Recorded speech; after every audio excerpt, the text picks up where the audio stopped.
I'm really going to fight hard because, look, the middle class has just been decimated in this country.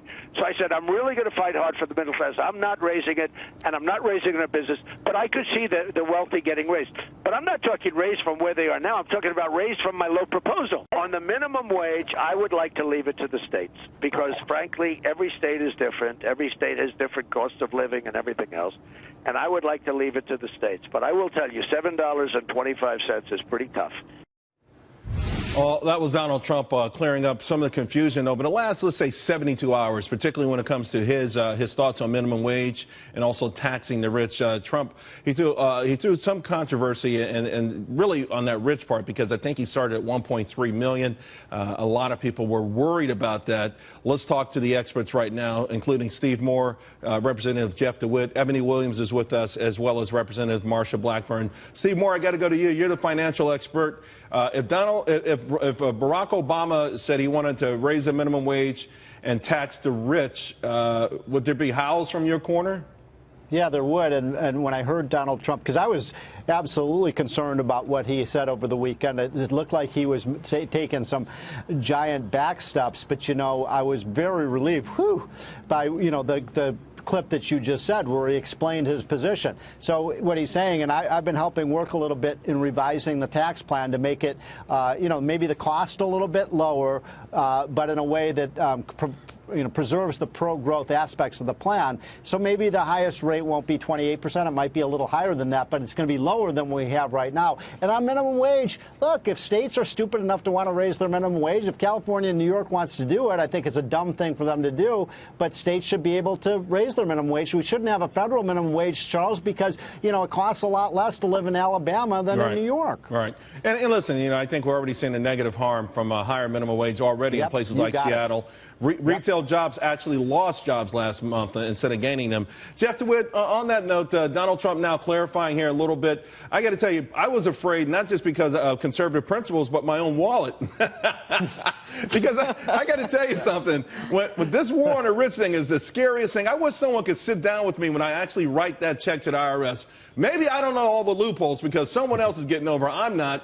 And I also think it's an excuse. I really do. I think it's a reason to go after successful people in this country. I know it might win you votes, but it's a dangerous path.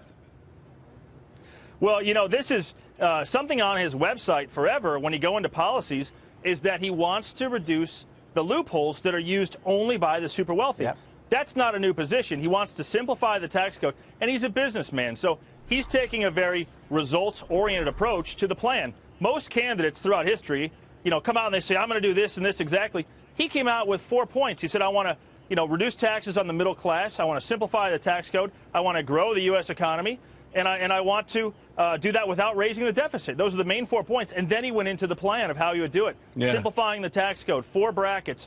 You know, it's a very, very good plan, and it's very structured. But he does say very clearly that he wants to get rid of and eliminate the loopholes that are only used by the super wealthy. Yep. Right. And, you know, if that can be considered a tax hike, that's one thing. But the loopholes and the amount of work we all have to do to file taxes. I think the problem, though, is that we hear, and I want to ask Eboni this, we hear politicians all the time say we want to tax the wealthy more. Sometimes we don't know what their definition of wealthy is. Those loopholes that Jeff is talking about, those are for these hedge fund managers, you know, these guys downtown, you know, whatever, you know. It's not for someone making $1 million a year. It's not for a business doing $1.5 million a year, a plumber with 3 trucks growing his business. Those actually crush those kind of people. I'm glad we're getting clarification on it, and I know it's populist right now, but it's dangerous. I was going to say, yeah, when he says 3 million, I think a lot of people breathe a sigh of relief because that kind of makes it clearer around who the really rich people he's talking about are. But yeah, you're exactly right, Charles. It's a populist message. It's a very attractive message to a lot of middle America, and that's the kind of talk you need to be talking when you're going into a general election. I understand and appreciate not so appealing in a primary, but he does no longer have his opponent. He's got to talk this talk. Absolutely. Representative Blackburn, as a potential VP on this ticket, where do you stand? Where do you stand on these issues, minimum wage and higher taxes for the rich? I like sending that minimum wage back to the states. We don't need a federal minimum wage. Another thing we need to be talking about is a training wage. I talk to moms all the time, and they say, I want my teenagers to get a job. So we know there needs to be that entry point so they can get into the job market and get that experience. On tax reform, Right. I don't want anybody to pay more money. We need a complete overhaul, just not tweaking around the edges. And Right. people like Stephen Moore and Art Laffer are the ones that can say, this is what we need to do to revitalize the economy so that new start businesses, technology businesses, all of these great ideas can move from concept to commercialization, and people can get these into the marketplace, create jobs, get new products and ideas Right. into the marketplace. That's the time to see it happen. That's the foundation for the American dream, and I love your idea of You the got starter it. wage. When I was a teenager, I didn't care what the minimum was. I was making it, and I was happy. Thanks a lot, guys.